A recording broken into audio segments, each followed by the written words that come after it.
তিনবার ফোন করে তিন রকম কথা। 9ই আগস্ট রাতে ঠিক এই ঘটনা ঘটে, আর হাসপাতালের তরফ থেকে কিন্তু তার বাবা মাকে ফোন করা হয় এবং তিনবার ফোন করা হয় আর তিন রকম কথা হয়। আরজিকর ঘটনার যে অডিও ভাইরাল হচ্ছে একেবারে তা নিয়ে চাঞ্চল্য ছড়িয়ে পড়েছে। এই বিষয়ে আমরা কথা বলবো। আমাদের সঙ্গে টেলিফোনে রয়েছেন আমাদের প্রতিনিধি সঞ্জনা লাহিড়ী। সঞ্জনা, আরজিকর কাণ্ডের যে ঘটনা, খুনে চাঞ্চল্যকর অডিও ক্লিপ ভাইরাল হয়। গত 9ই আগস্ট ফোনে তিনবার তিন রকম কথা বলা হয় তাদের বাবা মাকে, তিনবার তিন রকমের কথা হয়েছে। এবার কেন এত ধোঁয়াশা?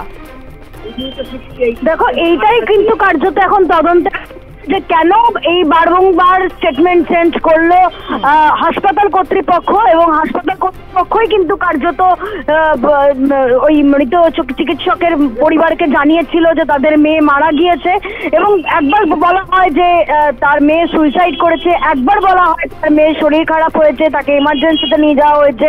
এরকম স্টেটমেন্ট চেঞ্জ, এবং একটি মহিলা কণ্ঠ সেখানে কিন্তু নিজেকে অ্যাসিস্ট্যান্ট সুপার বলে কিন্তু নিজেকে পরিচয় দিয়েছেন, এবং এই পুরো বিষয়টা নিয়ে কিন্তু পুলিশ খতিয়ে দেখার সঙ্গে সঙ্গে দেখে যে একজন অপরাধীও কিন্তু ইতিমধ্যে গ্রেফতার হয়েছে। সিবিআই কিন্তু মূলত এই বিষয়গুলোই খতিয়ে দেখছে যে বারংবার হাসপাতাল কর্তৃপক্ষ কেন স্টেটমেন্ট চেঞ্জ করলো নিজেদের, এবং এর উদ্দেশ্য কি ছিল, তাহলে কি কিছু লুকোতে চেয়েছিল হাসপাতাল কর্তৃপক্ষ।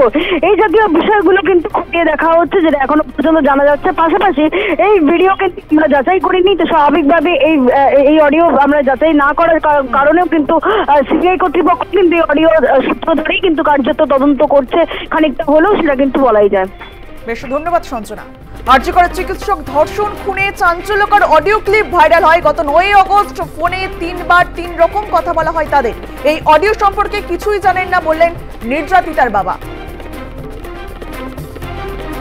আরজিকরের চিকিৎসক ধর্ষণ খুনে চাঞ্চল্যকর অডিও ক্লিপ ভাইরাল হয়। গত 9ই আগস্ট ফোনে তিনবার তিন রকম কথা বলা হয় তাদের, এমনটাই দাবি মহিলা চিকিৎসকের বাবা মায়ের। যদিও এই অডিও ক্লিপের সত্যতা যাচাই করেনি আর প্লাস নিউজ। সূত্রের খবর, আরজিকরের অ্যাসিস্ট্যান্ট সুপার ফোন করে বলেছিলেন তাদের মেয়ে আত্মহত্যা করেছেন। প্রথম দিন থেকে নির্যাতিতার পরিবার বলেছিলেন হাসপাতাল কর্তৃপক্ষ তাদের প্রথমে জানিয়েছিল মেয়ে সুইসাইড করেছে। বারবার ফোনে জানতে চেয়েছেন কি হয়েছে তাদের মেয়ের, কারণ নির্যাতিতার বাবা মা বারবার বলেছেন 8ই আগস্ট রাত 11টার সময়ও যখন কথা হয়েছিল মেয়ের সঙ্গে, মেয়ে স্বাভাবিক ছিল। তাহলে আচমকা আত্মহত্যা করবেন কেন? এই প্রশ্নের উত্তর নাকি বারবার অ্যাসিস্ট্যান্ট সুপার এড়িয়ে গিয়েছিলেন। এ বিষয়ে আমরা কথা বলবো। আমরা সরাসরি চলে যাবো আমাদের প্রতিনিধি সুব্রত পালের কাছে। সুব্রত, ফোনে তিনবার তিন রকমের কথা হয়েছে, এবং নির্যাতিতার যে বাবা মা তারা কি বলছে? তিনি বাবা বলছে যে তারা এই বিষয়ে কিছুই জানে না। সত্যি কি বাবার ওই অডিও? কি জানতে পারছো?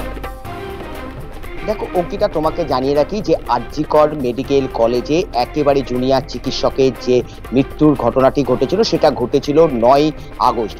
অর্থাৎ এখন দেখতে দেখতে আজকে 29শে আগস্ট, 20 দিন কিন্তু অতিক্রান্ত হয়ে গেছে, এবং 20 দিন অতিক্রান্ত হয়ে যাওয়ার পরেও কিন্তু এখনো পর্যন্ত প্রকৃত দোষী যারা তারা ধরা পড়েনি।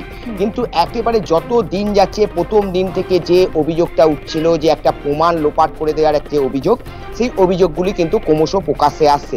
আমরা জানি যে আজকে একটি অডিও ভাইরাল হয়েছে, এবং সেই অডিও প্রসঙ্গে তার বাবার বক্তব্য, তার বাবা কিন্তু এই অডিও কাউকে দেননি, এবং তিনি কিন্তু অস্বীকার করেননি যে এই যে গলাটা শোনা যাচ্ছে, অর্থাৎ অপর প্রান্ত থেকে আরজিকর হসপিটালের যিনি নিজেকে অ্যাসিস্ট্যান্ট সুপার বলে পরিচয় দিয়ে ফোন করেছিলেন, সেই মহিলার কণ্ঠর পাশাপাশি অপর প্রান্তে যে কণ্ঠ শোনা যাচ্ছে সেটা তার নয় বলেও তিনি কিন্তু একেবারে অস্বীকার করেননি। তবে যে 3টি ফোন তার কাছে এসেছিল এবং 3টি ফোনের 3 রকম বয়ান, সেটা কিন্তু সে প্রথম দিন থেকেই তার বাবা মা কিন্তু জানিয়ে এসেছিল। এবং আজকে যে অডিও প্রকাশ্যে এসছে সেখানেও কিন্তু একেবারে পরিষ্কারভাবে শোনা যাচ্ছে, প্রথম যে ফোনটি আসে সেখানে কিন্তু জানানো হয় যে তাদের মেয়ে অসুস্থ হয়েছে এবং তড়িঘড়ি তাদেরকে যাওয়ার জন্য একেবারে অনুরোধ করা হয়। দ্বিতীয় যে ফোনটি আসে সেখানে বলা হয়, এবং তার পরিবারের লোকজন কিন্তু বারবার যেখানে ফোন এসেছিল সেই অ্যাসিস্ট্যান্ট সুপারের কাছে কিন্তু জানতে চেয়েছিলেন যে তার মেয়ের কি জ্বর হয়েছে, কারণ তার মেয়ে তো ডিউটি করছিল, এমনকি শরীর খারাপ হলো যে বাড়ির লোককে তড়িঘড়ি ছুটে যেতে হবে, কিন্তু অপর প্রান্ত থেকে কোনো উত্তর আসেনি। দ্বিতীয় ফোনে তাদেরকে জানানো হয় যে মেয়ের শরীরটা খুবই খারাপ, তাকে কিন্তু একেবারে এমার্জেন্সিতে নিয়ে যাওয়া হয়েছে, এবং এমার্জেন্সিতে নিয়ে গিয়ে তাকে ভর্তি করানোর ব্যবস্থা চলছে, এমার্জেন্সিতে তার চিকিৎসা চলছে যত দ্রুত সম্ভব চলে আসার জন্য। এবং তারপরে সব থেকে শেষ যে ফোনটি আসে সেটা কিন্তু একেবারে সব থেকে যেখানে কথাটি বলা হয়েছিল তাদের মেয়ের মৃত্যু হয়েছে, আত্মহত্যা করেছে, এবং বলা হয়েছে আত্মহত্যা করতে পারে বা যাই হোক যে কোনো কারণে হোক তাদের মেয়ের মৃত্যু হয়েছে। অর্থাৎ তার বাবা মার কাছে যে 3টি ফোন এসেছিল এবং 3টি ফোনে যিনি অ্যাসিস্ট্যান্ট সুপার একদম বলে নিজেকে সুব্রত, দাবি আরো করেছেন। একটা রহস্য সামনে এসেছে। জানা যাচ্ছে যে নির্যাতিতার গায়ের চাদর যে তা বদল, 3বার সেই চাদর বদল হয়েছে। আসল সত্যটা ঠিক কি?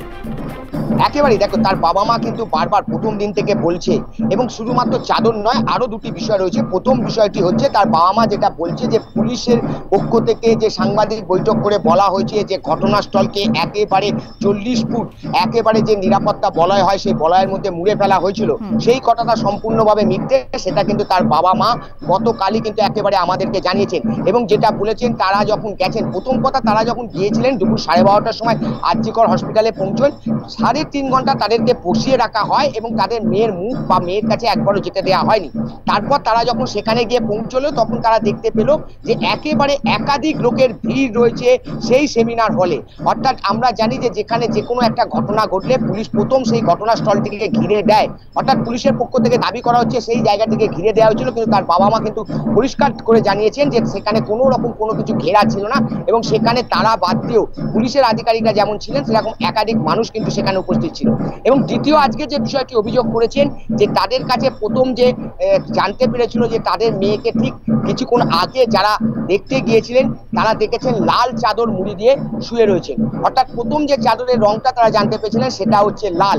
এবং তারপরে দ্বিতীয় যে ভিডিওটি ভাইরাল হয়েছে সেইখানে দেখা যাচ্ছে নীল চাদরে মোড়া রয়েছে এই তরুণী চিকিৎসকের দেহ, অর্থাৎ লাল চাদরের পর সেই চাদর পরিবর্তন হয়ে হলো নীল চাদর। কিন্তু তার বাবা মার বক্তব্য তারা যখন তাদের মেয়েকে ডেকেছে তখন তার গায়ে ছিল সবুজ চাদর, অর্থাৎ 3টে চাদর একটা ঘটনাস্থলে পরিবর্তন হলো। প্রথমে লাল চাদর জানানো হয়েছিল যে যখন তার সহপাঠী কেউ তাকে দেখতে গিয়েছিলেন তখন কিন্তু সে দেখেছিল লাল চাদর মুড়ি দিয়ে শুয়ে রয়েছে। পরবর্তীকালে যেটা দেখা গেল যে ভিডিওটি ভাইরাল হয়েছে সেখানে নীল চাদর এবং তার বাবা মা দেখলো সবুজ চাদরে। এখন প্রশ্ন হচ্ছে এই 3টি চাদরই কি পুলিশ উদ্ধার করেছে? যদি 3টি চাদর উদ্ধার করে, কারণ তদন্তের ক্ষেত্রে এই 3টি চাদর খুবই গুরুত্বপূর্ণ। অপরদিকে যদি 3টি চাদর উদ্ধার না হয়, যদি 2টি চাদর উদ্ধার হয়, তাহলে যে চাদরটি উদ্ধার হয়নি সেই চাদরটি গেল কোথায়? এবং যদি একটি চাদর উদ্ধার হয় তাহলে বাকি 2টি চাদরের গেল কোথায়? এগুলো বিভিন্ন ভাবেই রয়েছে। একদমই সুব্রত, এই চাদর রহস্য নিয়ে আমাদের নজর থাকবে। ধন্যবাদ তোমায়।